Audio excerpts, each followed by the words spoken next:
O Sfântă Maică și Fecioară, Tu care ne cere locuiești, mai frumos decât o sfinete și oștile cele negere. Tu ești comoară sfântă, să lași dumnezeiesc, ce creștinii mereu te adoră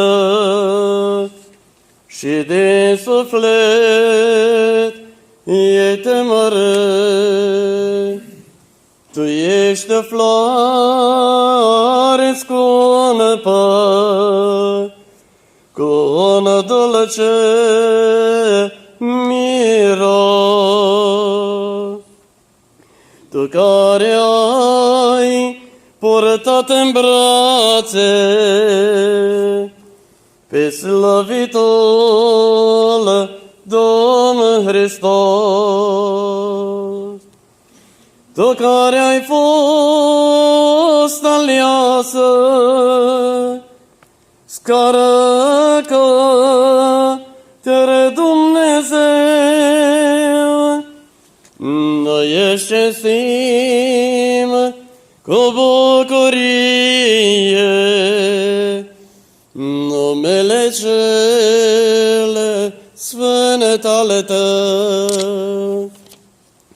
De acolo de sus Tu crotește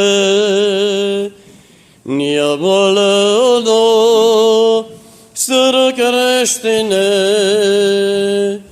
ca să trăiască după voia Tatălui nostru celui ceresc. Roagă-te, Măicuță Sfântă, roagă-te și pentru noi, primește cântarea noastră și ne scapă din nevoi.